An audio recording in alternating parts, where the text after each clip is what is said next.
Hi guys, today I'm going to be showing you how to do this floral French design here.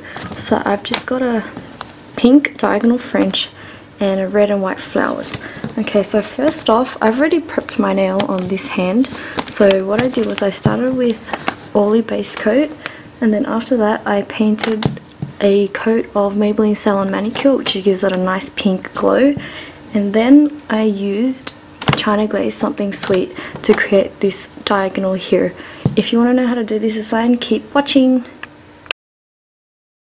Okay, so to do this design, what I've done is I've put a bit of white and red acrylic paint, just a little bit, on a dappen dish, and I've got my flat brush, which is this type of brush here, and I've wet it. And now what you want to do is just dab it on both sides just like that to dry it off a little bit.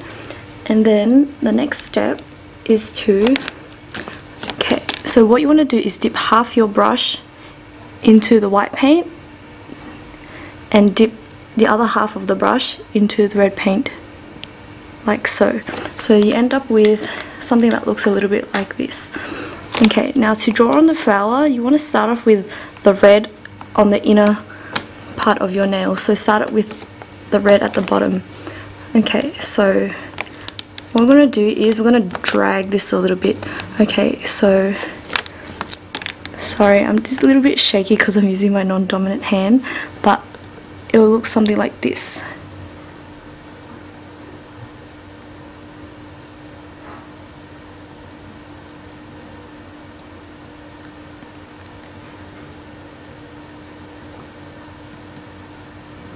Okay, so now we have one petal of the flower here, and I'm just going to rinse my brush out and do the same thing as before. So I'm just going to dab it on the tissue again on both sides, and then dip one half of my brush into the white paint and dip the other half into red, and then continue with the petal on the corner here. Okay, so what you want to do is just kind of move it in a slightly zigzaggy motion, but a very, very subtle one. So to finish this one off, I'm just going to start and wiggle it back and forth and have it right off the edge of my nail. So there's the other petal, and you can see how it's blended the red and the white. Okay, I'm just going to give my brush a clean and we can move on to the next step. Okay, so for the next step we're going to be drawing in the leaves. Okay, so I've already prepared my dappen dish and I've got my dark green acrylic paint and my light green acrylic paint.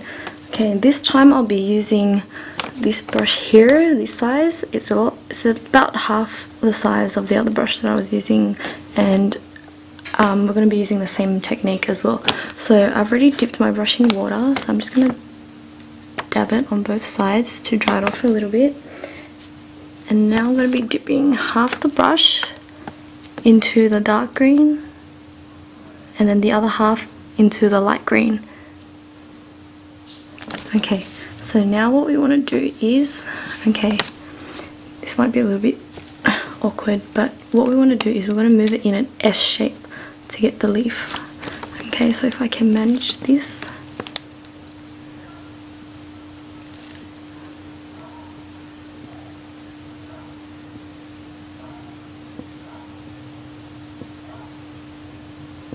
Okay, so we have one leaf shape there, and then I'm just going to clean off my brush and then do the other leaf. Okay, just dry the brush off and then dip it in again.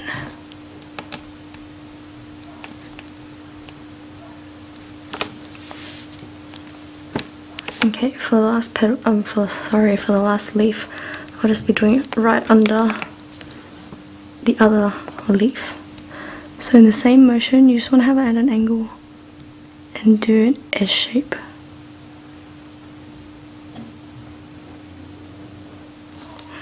And there's my other leaf. So I'm just going to clean my brush and we'll go on to the next step. Okay, for the next step, we'll be adding the white dots, like you can see here. And with the remaining white acrylic paint from the previous step, I'm going to be using this small dotting tool here and I'm gonna kind of stipple the dots onto the center of the flower. So just dip your dotting tool into the paint and then just randomly add dots in.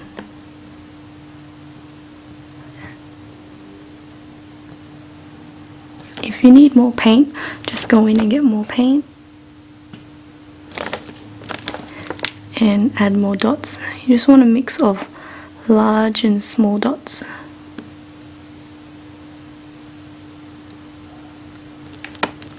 Okay, that looks a little bit crappy, sorry because I can't see where I'm dotting, but you get the idea. Okay, we'll just let that dry a bit and then we'll add the rhinestones. The next step, I've already applied top coat. I just applied Seche Vite.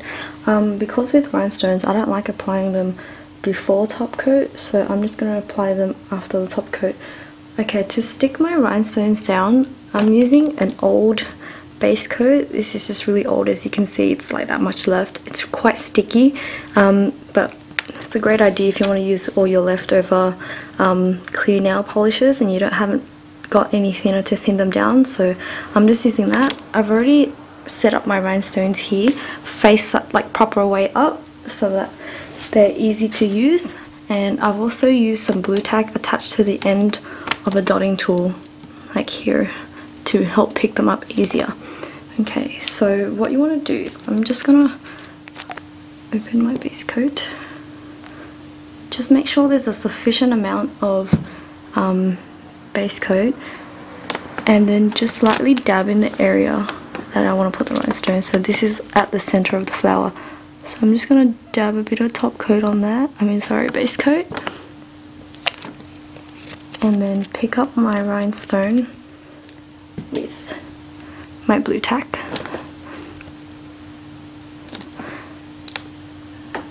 Oops, that dropped.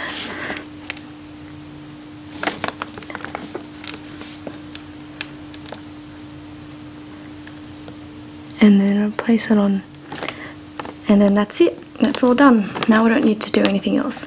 If you like, you can add base coat after, top coat after if you'd like, but I don't like it because I think it reduces the shininess of the rhinestones, so I'm just going to keep mine as is. Okay, so that's how you do it. That's how you do this design here. If you'd like to try it, please show me on my Facebook page. It's Copy That Copycat Nails.